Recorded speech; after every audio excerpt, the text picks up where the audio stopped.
As we get into this best of 3, in the top right, our blue Zerg player is herO. And in the bottom left, it is going to be our red Protoss player, herO. I actually just want to take a moment to mention a couple things on the YouTube.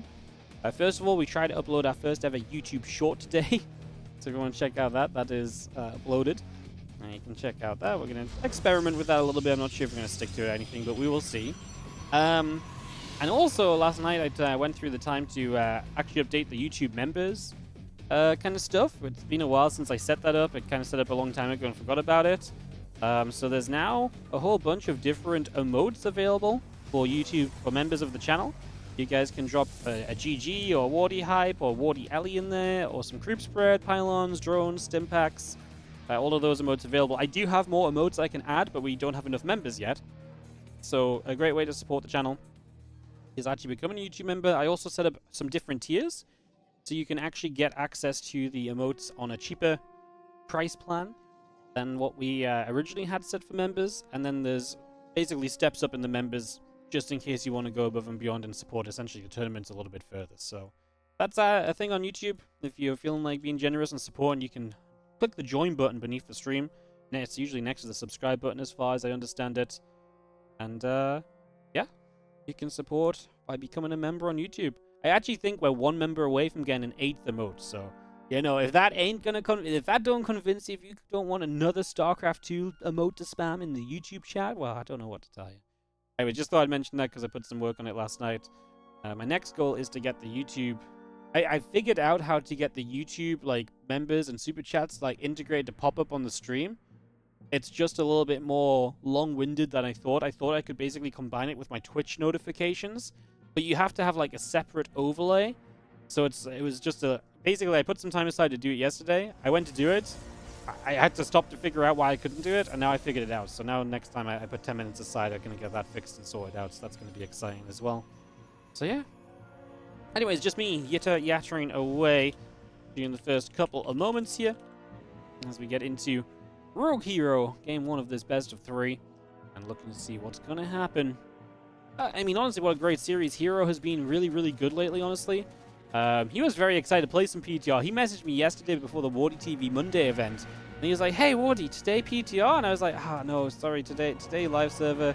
I'll have a PTR later." And he was like, "Oh, so sad." He's like, "I want to play PTR. Finally, can beat Terran." So, herO's excited about the PTR, which is really cool. So excited to see him play today. And excited to see some Rogue. I've not casted Rogue in a little bit, because I don't think he's really... He said he didn't want to play the PTR Cup last week, and... Yeah, he didn't want to play the PTR Cup last week, and he's not really been playing our Monday events, so I haven't actually got to cast Rogue in a hot second, but it's been fun to watch him play. A player who's returned from the military and has found his kind of groove quite nicely again. Maybe not quite the dangerous and deadly Rogue of before, but still absolutely up there. Someone you can tell was one of the very best before, and is definitely on track to return there as well. Well enough to say I would say that this would be a competitive series. I would definitely be surprised if Rogue won the series, but I don't think I'd be surprised if Rogue took a map in the series. Especially on a new patch. Rogue is one of those Zergs that on a new patch, well, I mean, Rogue's entire playstyle is about doing things you don't usually expect. So you change the patch, you change the way the game's played, you play on different maps, and Rogue probably looks at this and says, "Oh, perfect. I can just figure out what to abuse." You know? That's what Rogue has made a career out of. Doing things that other people don't expect. So new patches for Rogue don't really hurt him like it usually hurts Zergs. So, yeah, very funky there as the Void Ray does get rid of a creep tumor. Thank you, Cormac Collender, for the 4-year resub. As look at the Fleet Beacon on the way from herO. So herO's going to play 2 base Fleet Beacon, and he's going to rush up to some early game Tempest, I imagine. I'm going to get that on the way here on Leyline's big map. Just going to accelerate into Sky Toss, I suppose. I guess we'll see what will happen. Kind of wild as the Fleet Beacon comes through. The Stargate coming up, a couple of depths on the way. Stalker will begin to fire onto the Overlord, so a little bit of damage being done there.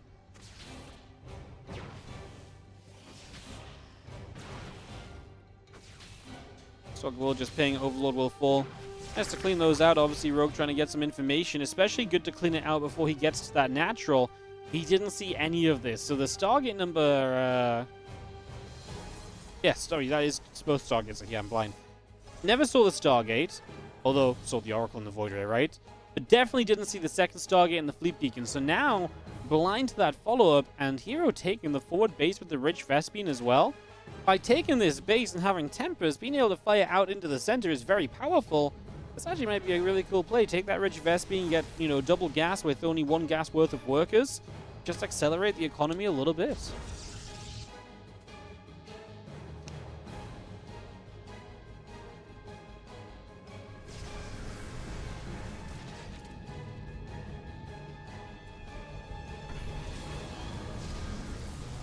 Uncle moves about. The Void Ray coming through. The Adepts are going to shade upwards. Queens are going to be there. The Void Ray turned around again. And push back. A couple more Tempests coming out as well. Need to get those going as the Oracle gets pushed back in the middle. Extra roaches coming through. The Queens are producing. Drones are coming online. Okay, and you get that Tectonic Destabilizes. Bonus damage to the structures. That is what Tectonic Destabilizers does still, right? Just bonus damage to structures that didn't get changed. I'm trying to think if that's something that got changed at some point, but it's been a little while since I actually saw a Tempest upgrade. I'm pretty sure it's just bonus damage to the structures. As we do see our Tempest continue to move out into the center here. Going to get a couple of creep tumors as we go, and we'll see how some of this initial damage output goes. Going to get straight to the front. And yeah, you can see the bonus damage to the structures there straight away, hitting that hatchery nice and quickly.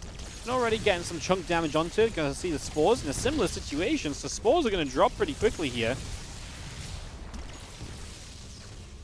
And the Tempest able to do quite well. Just going to continue to aim for those queens. Queens will be able to try and help push back as they take a step back towards the Tempest there and trying to turn those around again. There's another Spore Crawler going down. The Queen's continuing through, and Oracle drops a Revelation once more.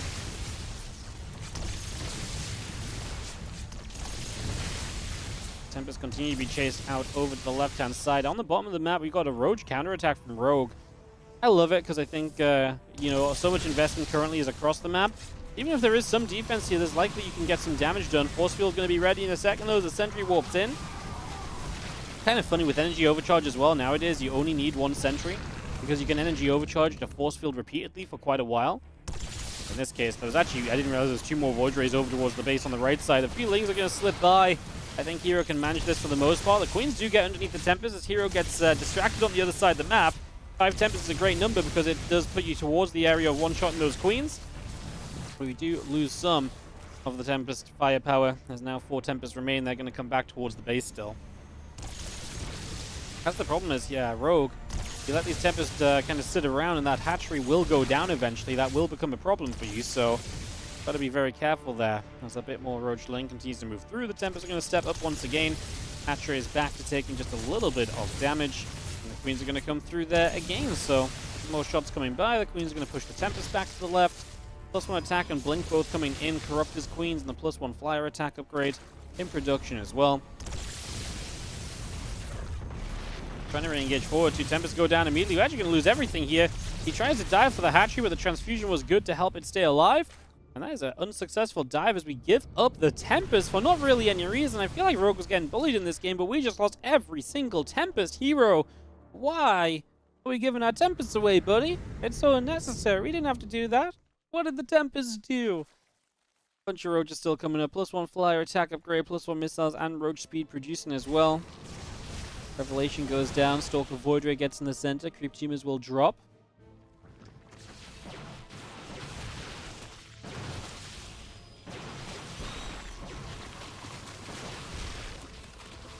Queens are slightly more expensive, which is kind of funny in these defenses as well, because usually you just want to mass Queens. Now Queens are a bit more expensive, so defending this stuff, I guess, is a bit more expensive than it was before.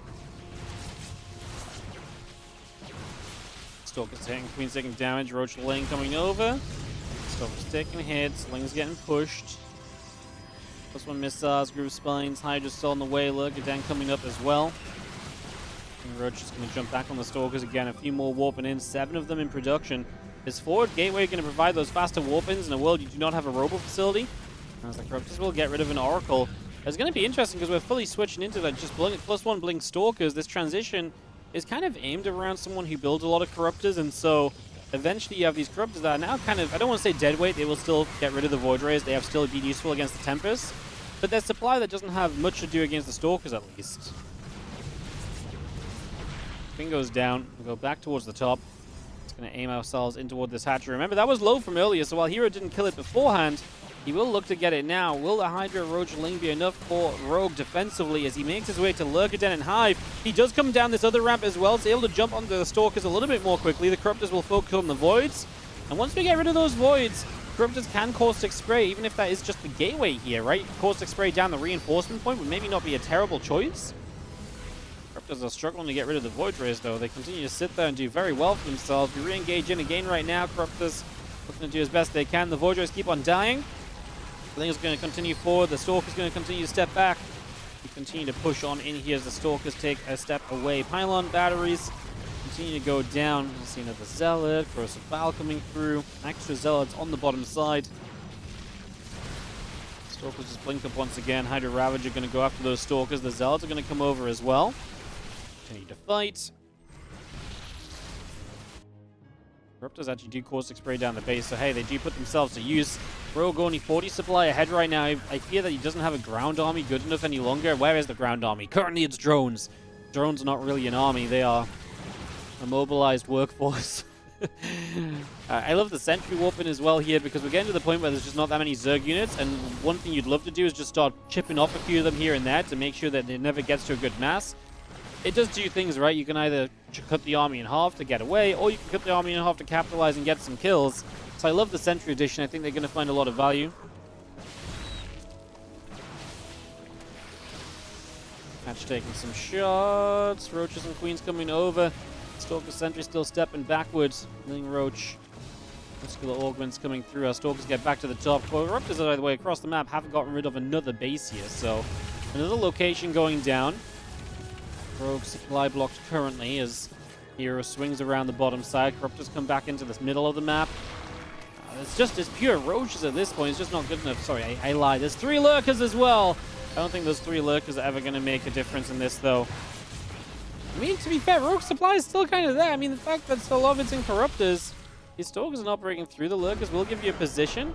Wow, Rogue's actually going to turn around. I kind of thought Rogue was dead, but herO has no bases.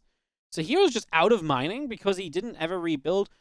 You know what? In the back of my head while casting some of this, I kind of felt like herO had another base. I kind of completely disregarded that he's just on 3 base here, and that he kind of didn't replace the 3rd, and he didn't replace the natural, and so he's kind of out of money. And in that situation, the few Lurkers that can come into play are so good, because I actually think if herO is still on an economy at home, he builds enough Stalkers that a few Lurkers don't really matter. And that's why my casting was incorrect in this game, because I have this assumption that his economy is much better than it is back at home. It really isn't. And that because of that, he runs out of steam, so a handful of Lurkers are so freaking effective. Yeah, very cool ending. As I think I did misread that situation quite heavily, because for a long time, and the Corruptors really struggled to be effective for a while too. Then the Corruptors got 1 base, and I still was kind of in the kind of idea of disbelieving against his ground army. But when he got the 2nd base, and herO's army just stopped growing anymore, I wonder if herO doesn't lose the natural, and he at least keeps that base mining. I wonder if he can afford just enough Stalkers to be influential, because eventually he just ran out of steam, like couldn't warp in anymore. So yeah. Kind of a, yeah. Kind of an interesting game. Looking back on it, very fascinating one, because like I said, you've got that kind of decreasing economy of herO to consider with those bases going down. Very cool game. Rogue gets the map win to open up this series.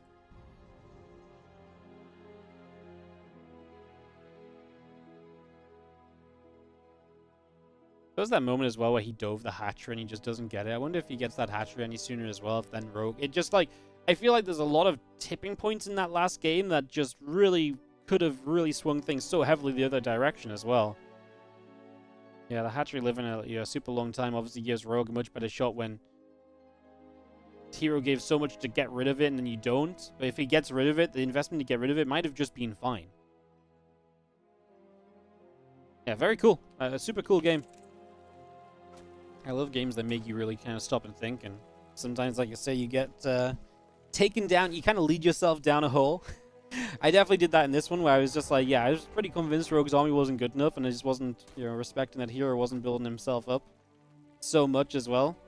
The beauty of StarCraft. It's so easy to get lost in it sometimes. As a couple drones pull, the probe will take a couple of nibbles. We just have ourselves the Overlord and a couple of Lings on the way. Not too much happening. Risk is a goal. We are forced to take the third hatch location as Rogue, so the probe was successful in the hatchery blocking. The next in Cybercore building as well. And the drones will begin to transfer over to that right-hand side. So they're going to go on a journey over there. Since we can't look at the bracket, what is the format of this tourney? Great question. Yeah, I should have written that somewhere, but it's just pure single elimination. So yeah, pure single elimination. So when you see the round of 16, like this is basically just a one-day cup. Everything gets played in a day. So we're covering some round of 16 matches right now. We're going to do Rogue versus herO and then Zaun versus Bjorn.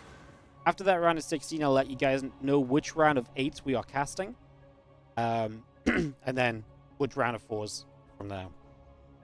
I don't know what the round of 8 looks like because I'm casting this spoiler-free myself. I just... excuse me. I just looked at the bracket and saw which matches looked cool. I said, hey, if I was casting this live, which matches would I try and get into? I basically just wrote down all of those and then checked we had the replays for them, and that made the list, basically. So yeah, I don't know how any of these games go. We might have a couple matches which are absolute bombs, and you're just like, Wardy, why did you choose to cast this? Well, I didn't know, you know? I had no idea. I didn't know either. You have Ling Speed about to finish. Oracle coming in, the Warp Gate producing. Oracle pops, and the second Oracle is going to begin to Chrono Boost out as well. So Oracle number 2 on the way across the map.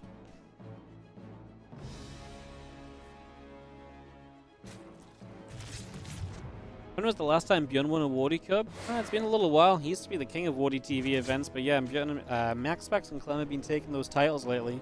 I think Bjorn did win one of our Monday Cups, but yeah, it's definitely not been in the last month or so. A couple of probes going down across the map, but I kind of like this Oracle Adept harass. So much potential as we shade into the main base. Yeah, that Link's still in the main over here. Let's watch these Adepts. They don't go to the mineral line. They actually just pull back to the corner where Ling Queen is going to get there and play cleanup. So the Adepts go down. Oracle escaped up through the top. Another Oracle just in production as we get ourselves settled onto the 3 Oracles. I love what Hostum, what was it, Hostum? I actually think it was Lambo I was talking to. Because I really felt as though we'd seen a lot of players playing less triple Oracle, and I think that was true from what I'd seen on the PTR. And basically the idea was I'd seen a lot of players cutting Oracles because 1 Oracle or 2 Oracles can get more energy off energy overcharge, and so you can cut the 3rd Oracle and hit other tech more quickly. And I was like, oh, is this the new meta? And I talked to Lambo about it, and Lambo, very intelligent guy, says, actually no, because of no battery overcharge, it's very likely that Oracles, the 3rd Oracle, is more important than ever before, right? So more important than ever before, like extra Oracles coming in. And in this case, we're going to see herO going to the 4 Oracles. Okay, are you guys ready? You know the stream begins to get a little bit silly when the 4 Oracle comes to play. The question is, will you build more Oracle? Oh, okay, I'm not going to go there. The real talk, I mean, the idea is, like I say, because of no battery overcharge, maybe the Oracle is even more important than before, and you can keep them with a lot of energy. Like, while you have more energy on 1 or 2 Oracles with energy overcharge, you can also have 3 Oracles or 4 Oracles with more energy than before as well, right? So, yeah, Oracles are still just a great unit. I think from the selection of games I saw, I definitely felt like we were going to see less, but what Lambo said made a lot of sense, and we're definitely starting to see now, as I think players kind of even settled down on the patch, and they've had their fun being like, oh, 1 Oracle into tech, and all of that kind of stuff. They've had their fun there. Now they're experimenting back with, like, okay, let's play some more serious, more standard styles that will guarantee us into the later game without the trickery of the fast attack that the Zergs weren't ready for in week 1 of this PTR. Because we are in this beautiful game of StarCraft 2 where you throw up a PTR, and this PTR obviously is going to have its own meta, right? It's going to change a little bit, but the meta is going to shift based on, you know, how the players want to play. And at first, people are excited to try all the cheeky new things, which is like, hey, what can I get away with right now that I struggle to get away with on the live server, right? What does this patch let me do? And you tried all of those things, so it's, you know, a little bit more aggressive because you're like, oh, can I do this? Can I do that? And then as the PTR develops and those tricks stop working because people are like, okay, you can do that now. I know that time and I can prepare for it. Then you turn back into yeah, then you turn back into your kind of more standardized styles. You know, more defensive play styles. Styles that are going to take you later into the game and deeper and more reliably into that kind of late stage. Doesn't that just make you love StarCraft 2? Isn't that just such a great thing that we have, like, we honestly have had, like, a meta develop over the course of a week on the PTR. And it's not just like, yep, new patch, this is what people do now. It's like, it changes, it develops as people play. Oh, this game is, it's fascinating how this game works. Sometimes you just gotta sit back and love StarCraft 2 and really just appreciate how great it is. Kind of swooning over StarCraft 2 today, aren't I? A little bit. Stalker's just going to get in. Plus one and blink about to finish here, so our Oracle count has been cut down to 2. The Ling's going to run by. Hit a mineral line here where... and this is exactly one of the reasons why Lambo said the extra Oracle is more important, because without the battery overcharge, Ling run-bys are going to be so much scarier. So yeah, without the battery overcharge, Ling run-bys are much scarier, and hence the Oracles, you know... And hence the Oracles are more necessary to help you defend in those moments. Obviously, if you lose a couple of Oracles, that opens up the Ling run-bys a little bit, because then herO has less Oracle-based defense to play with, so definitely a factor. As our Stalkers come through, the Bane's setting up on that right side. Extra Lings in position. Now we're going to be seeing the Stalkers just going to step up. A Queen going to go down. A few Lings and Roaches going to step forward as well. See, this Ling is going to get to work. The Oracle's going to sit there. Roaches continue up. 13 probes going down as Banes hit the other side of the map. 5 more Stalkers warping in. Adepts on the other side going to get a couple drones, but not much more as they're forgotten about as everything else gets chaotic. herO going to press through, though, and I feel like herO's going to be able to get a few more Lings and maybe actually be able to have momentum. He has the Stalker step up on Whispers of Gold. This map is interesting because there's no low ground necessarily. You can go one side of the map to the other without going up or down a ramp. And that means the Stalkers have a lot of chances to keep on pushing and going in. In this case, they're going to back away and they go down a ramp and up a ramp in that process, just with the pathway that they take, because the rocks aren't cleaned out in the center. But yeah, obviously just kiting away there. The Lings make it very difficult for the Stalkers. With the Lings in front, the Stalkers end up in a lot of trouble a lot of the time. I'm going to see that Ling Roach continuing through here, trying to get on top of those Stalkers as well. I'm just going to see the Stalkers there going to grab an Overlord as well. Where's Rogue's tech? He's going to go +2 melee and Bane speed. He's already got an Infestation Pit, but I don't know what he's using that for. It's kind of a weird game, right? Like, he's playing +2 melee. He's quite Roach Ravager heavy. The Infestation Pit came down and it's never really been used. I wonder if he had a plan. And then he's like, actually, these Stalkers are starting to do a little bit too much, and I kind of just need to build units. And so he started tech, and now he doesn't get to use that tech. And he's obviously not had units straight away because he tried attack and he hasn't done anything with it. So I feel like things might be getting a little funky for him now. These Stalkers committed to kill that base, which is great and all, but it does cost you a lot of Stalkers. If those Stalkers never got that far forward, you don't lose anywhere near as many of these. Rogue double expanding to a 4th and 5th hatchery now, using that Infestation Pit to open up into Hive. 4th base of herO will take some shots, but I actually don't think there's enough Roach Ravager over here. There's no storms just yet, but a few seconds away. Stalker count's still good. And again, this is just Roach Ravager. I do not see this being good enough against these Stalkers. Here's the Lings, though. I love the Lings. The Lings are always going to make this a lot scary. We drop one Storm down. The Lings will drop. Wasn't that many of them. I still think we're just in good Stalker numbers. We eat a Corrosive Battle on the way back as we have saved the Nexus. It's a revelation on the Roach Ravager. I'm kind of surprised the Oracles didn't just activate. Could have chased those Ravagers down. I guess we didn't matter because we're going to kill them anyway with the Stalker Blink. And Rogue stepped too far onto the other side of the map there. herO gets a cleanup. And herO is going to push Rogue all the way home on Whispers of Gold. herO down a game in this best of 3, looking to bounce back in our round of 16.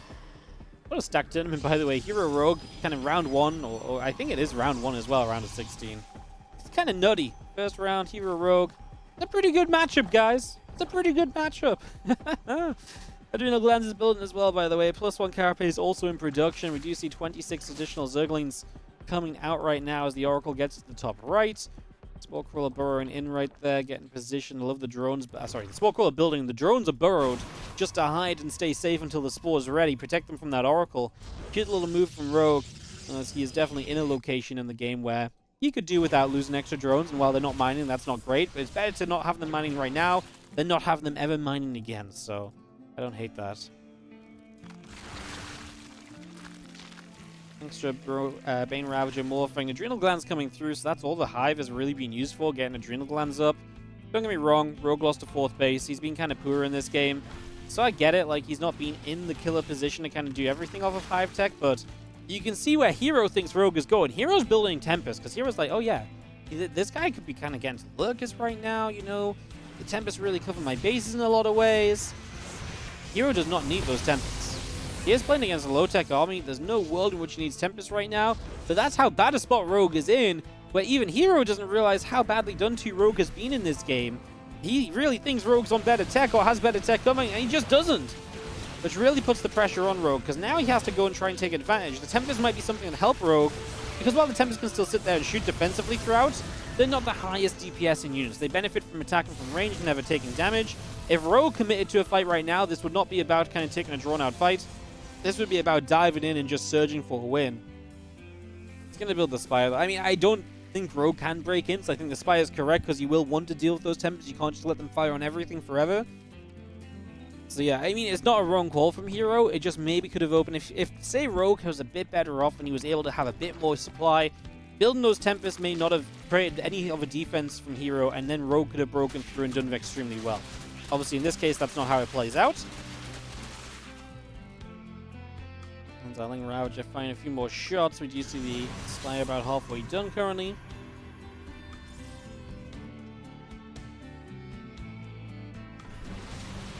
And that Spire going to be coming online. Just the Roach Ravager Bane coming across. Rogue, again, don't be deluded by his supply right now. He's close to maxing now, but his quality of army is so low. Yes, he has some Hive Tech upgrades in, but it's just really not that meaningful in the grand scheme of things. Revelation goes down again. Stalks to the left side, going to get a Roach as we go also. Nice to see that being picked off. Now we have Ravager Bane back up at the top.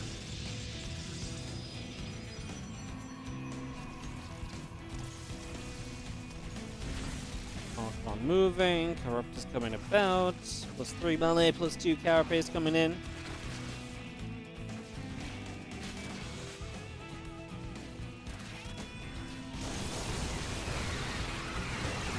More storms. Going to be seeing the Banes on the top side getting hit as well. Stalkers able to do well there. Overseer's getting pushed back also. That mothership from herO being brought into play, that is a big deal.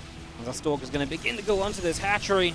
Bane Ravager coming through. Good storms, great storms.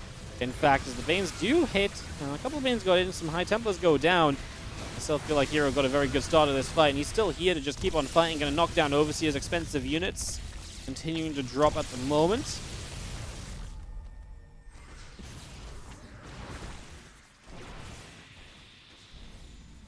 Tempest coming about, the mothership coming back over. Another revelation here as Bane Ravager comes through. It's another storm. Corrupt is taking damage. Ravagers as well. Archon's doing a little bit of the tanking at the front. One more storm comes down. I mean, Rogue just scrapping, but this is not really an army to scrap with. herO's army is way better for scrap. Like, the thing is, it's not actually a scrappy game. Like, Rogue is scrapping, but he's scrapping in a game where herO is set up to make, take proper fights with a proper army. This isn't herO kind of, dragged out on bases, economy's gone down, last few units, mismatch of, composition. No, everything about this herO army is brilliant. It's Rogue that is just in a bad spot here, and I think this might be the finishing moments on Whispers of Gold, as herO shows up with a mothership as well. That's not really that important. It was going to be game with or without. GG's herO takes it, and it is 1-1. We're tied up in this best of 3 rounds. Yep, there you go. I didn't forget. I was just, my voice was going faster than my hands. In the bottom left-hand corner, our blue Zerg player took that first game. Just couldn't really get going in the second. It is Rogue. Top right-hand corner, the red Protoss player is going to be the wonderful herO. Excited to see what he can do here on the PTR. Kind of hoping herO and Rogue play. So, just to clarify, I have a PTR tournament starting tomorrow. We have an open event, then we're going to have groups Thursday and Saturday and a playoffs on Sunday. Kind of hoping herO and Rogue can come and play. Would love to see them participate. Would love to see them taking part.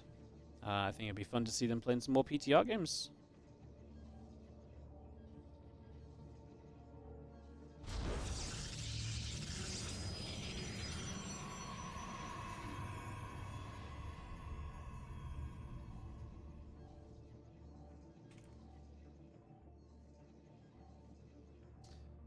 Fun to see them playing more. ETR Games. Yo, Eric Van der Kamp. Thank you so much for the Protoss Clearly OP. $5.99 super chat on the YouTube. Thank you very much. Get some love in the chat. Thank you so much for supporting the stream today. Thank you so much. I always love your rendition of picking the race that just won as being OP. I think it's a good way to do it, you know? Living in the moment. Living with the most recent statistics, you know? Protoss have won 100% of games that ended in the last 4 minutes in this stream. If that isn't a stat to live by, well, yeah, I don't know what else to tell you, you know? Nexus, Cybercore. Continue to come about with a couple of drones coming over. Stimulator coming through, a couple of Queenslings and drones all building.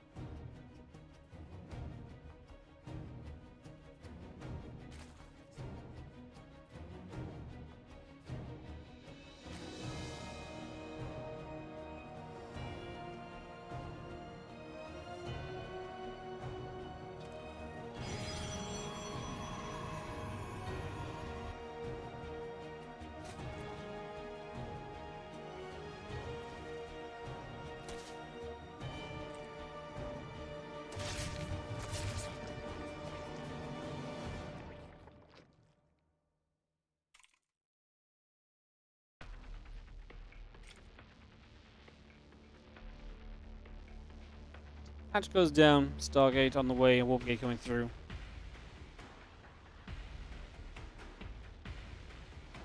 So yeah, Hatch and our fuel links continuing in, link speed building up.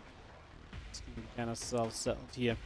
Game number 3 of this best of 3. A couple moments to kind of set up and get going. Just going to take a quick moment to, as we have this game settling, remind you guys, if you're on the YouTube stream, to take a quick moment to scroll down below the video, below the live stream today. Give a click onto the like button. Takes 2 seconds. Super easy to do. Give it a like. Let YouTube know that you're loving it. YouTube will make sure more people come and love it. We love how that works. So do take a second to do that. If you're down there and you don't already subscribe to the YouTube channel as well, do consider subscribing. See when we're live with more YouTube live games as well as our daily YouTube uploads. Don't miss any of the StarCraft 2 because we're covering it all right now here on the channel. Thank you so much. As if you're on Twitch, if you're not, you can also help. You can hit the follow button. Huzzah! It's okay, Twitch. You guys have it easy. If you're a Twitch viewer, you really don't have to do much if you already followed the channel. YouTube viewers have to hit the like button once a day. And on Twitch, you just get the sunbed out, lay back, watch some StarCraft 2.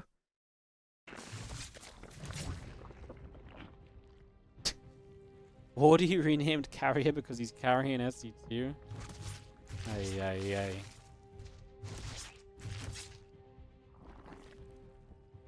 I don't know if I'm carrying SC2. There's a lot of people doing a lot of great work with StarCraft 2, such as the Olimoleague coming back. Isn't that amazing? So nice to see the Olimoleague returning. I love that it's coming back as well on the on Tuesdays. Olimoleague was originally on Tuesdays as well. If you guys remember, Tuesday was the Olimoleague day. Way back when, back in my day, Tuesday was Olimoleague day. It's almost like the world of StarCraft is going back to its original state. I love that. Not really a big deal, just thought it was funny. Didn't think Olimoleague was a thing anymore. Yeah, it's not been a thing for 2, maybe 3. I think it was two and a half years. It's not been a thing for a long while. You're not incorrect. It has been a hot second, but yeah, getting some sponsorship money and running some events. Love to see it. There's +1 and Blink coming through on the side of herO. Alley upgrade coming in on the side of Rogue. So going to play that melee style, get the Lings to be very terrifying throughout this. We'll see what the next step will be tech-wise. The lair comes online, options will open. Doors will be there for Rogue to kind of move through. As a couple Queens take position, they're going to start shoving the Oracles back out to the bottom.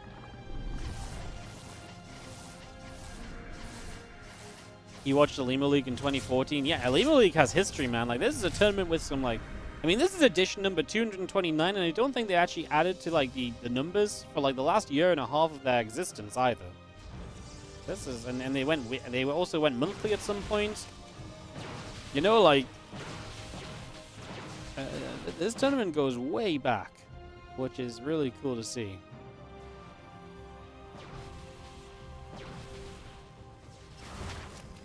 Flank's going over. Stalker's going to get grabbed. A few probes pulling into the corner there. The Stalker's going to fight back. Some Lynx taking hits.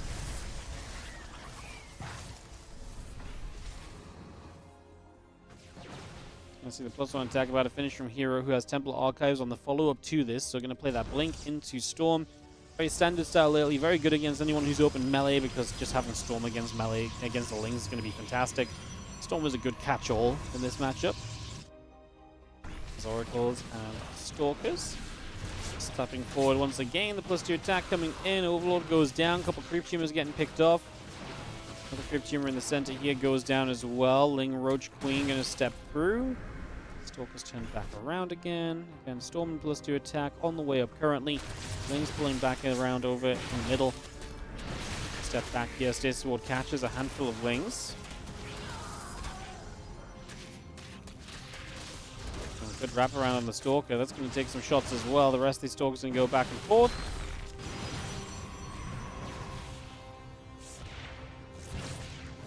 A couple cannons going to fight Lings. Going to come in. And now Ling Roach going to be there. Stalker's get chased out. Storm halfway done. +2 attack is coming up. And 2 more gateways from herO continuing through as the Immortal also coming up.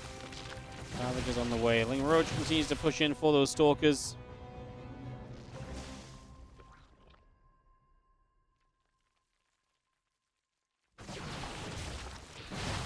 herO's just applying pressure, and these Stalkers now blinking away. You just need to stay on the right position. The Lings chase too far. The Oracles will activate. The Oracle's actually going to stay activated there. I thought he was going to go in and just... Well, he is going to go for the Queens. Now going to pop the Stasis Wards down, though. Can't run into that with the Stasis Wards. And that's what's so beautiful about these attacks. You can pull back to those Stasis Wards and do so much just by stepping back into those. It gives you so much freedom to kind of just keep on trading and keep on fighting for so long. Stasis catches. The few Lings getting caught. The Stalkers... Gonna blink back once more, catches another few Lings, and you can just see how much that does, right? So a few Lings now to chase and to surround with. So much value found from these Stasis Wards, and again, we're gonna keep on seeing a lot of those. It's the benefits of keeping the Oracles alive, and of course you can energy overcharge them if you want to give them a little boost back as well in this PTR. Stargate, Fleet Beacon continuing to upcharge, +2 attack coming in. Another Immortal producing Oracles activate, Queen goes down.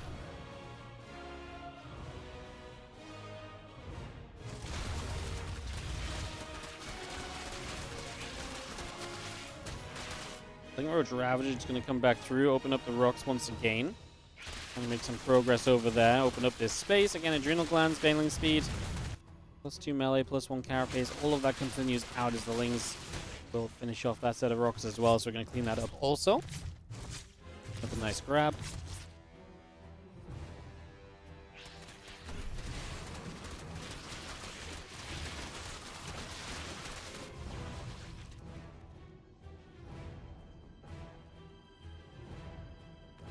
The ship and Immortal still producing through. Stargate Arenio is on the way.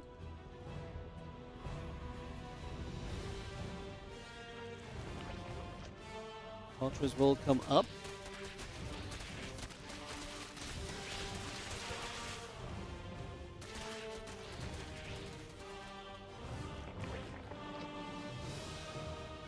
Five more Ultras coming through.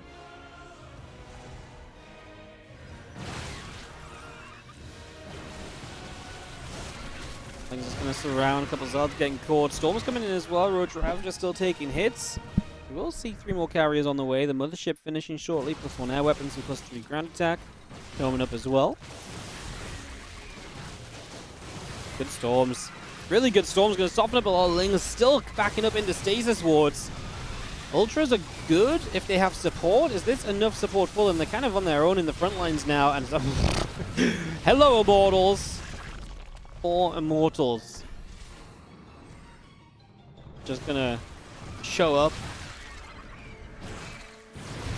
And that's gonna be a goodbye to the Ultras. They back away immediately. I was thinking of Foracle, and I was like, what if we have the Infortal? When there's 4 more, and it's just like, you know what? Like, this is just so terrible. I don't want to say it seriously, or try to be it serious, but I just had to share that it went through my mind so you guys can hold me accountable in case I ever try and use it. Just tell me that it was a good idea to not go there in the first place. We're going to go down to 3 Immortals in a second anyways, as we do have them getting caught. The Ultras in the front doing very well there. Blink's helping out a lot as well. That Mothership continuing to show up and be big, actually, as we get through. Cloaking activates, detection lacking, Spore goes down. Mothership, ooh, look at the laser beams from that mama ship. Hitting all over the place, stretching out like a web of Protoss energy. And dealing damage here, there, and absolutely everywhere. There's been a couple cool fights here where suddenly the Immortals arrive, and then I feel like Rogue's kind of taking a better fight, and then the Mothership arrives. herO just keeps kind of being like, oh, you're starting to win, let me bring my new hero into the game. next, what's he going to bring in next? The carriers, probably. Rogue's going to be like, oh, nice, I'm winning a fight. 7 carriers walk into the battle. Ay.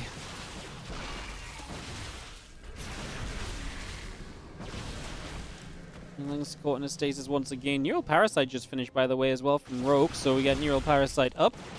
There's the Infestor coming through. The Queen in production. +3 melee, +2 carapace, all producing through.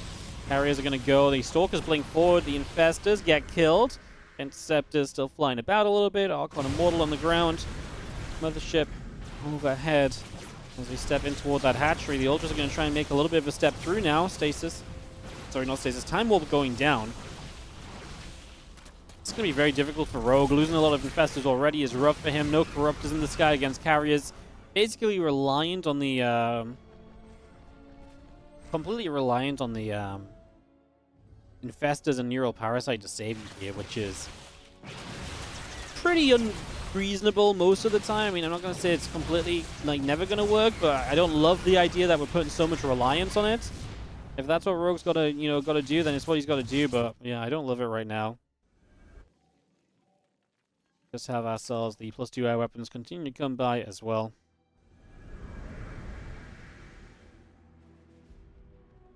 Oracles get back into the center. 3 more Void Rays on the way up. The Queen's going to be there as we... I don't know if we needed Microbial Shroud to drop down there. Is that the new Microbial Shroud as well, where it attaches to a unit and so it just sticks? I forgot that was an update in this PTR, right? That's what's happening there. You cast Microbial Shroud on a unit and it sticks to it, so the air-to-ground damage reduction affects a bunch of units. That is a thing, right? I'm not going crazy. Yes, update. Cool. That's one of those ones I read and never thought about again because Microbial Shroud gets used about twice a year in StarCraft 2, so when it happens, you don't actually need to know what Microbial Shroud does. You're just like, Microbial Shroud as a caster, and, you forget about it again for the next 6 months. It's a real life hack. You don't learn what half the units do because they just don't matter. What half the upgrades do. Carriers coming forward here. I just feel like herO's army's too good. I love to see Rogue win a fight just to show me what the plan was. Oh my god, he kills all the High Templar! Oh my goodness, he actually got all the High Templar there. The worst recall of all time, which was also pretty good at the same time. But that's actually wild that he got all the HTs. They were super clumped. The Ultras just got to them.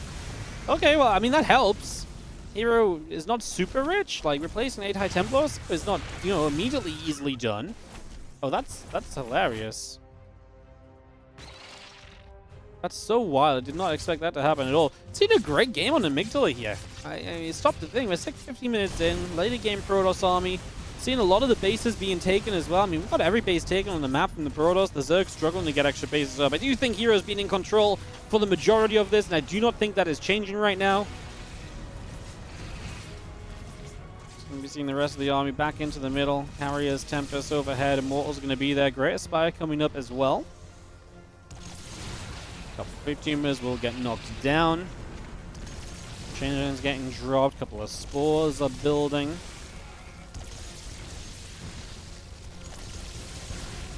Tempest still shooting. There's a Neural Parasite, but immediately the Infestor goes down. Microbial Shrouds drop. The Fungal Growths drop as well. Show me a world, please, Rogue, where he can do something to win this fight. It's not even close from what I'm seeing. Microbial Shrouds are basically making no difference. A lot of the Infestors out of energy. A couple Neural Parasites coming through toward the end here. Tempest are still reigning supreme. Stalker reinforcements. Unfortunately, it's not a big epic grand finale on the side of Rogue. It is herO who kind of controlled throughout, had this game in the bag early and kept it there. herO takes it 2-1 and is going to advance through to the round of 8.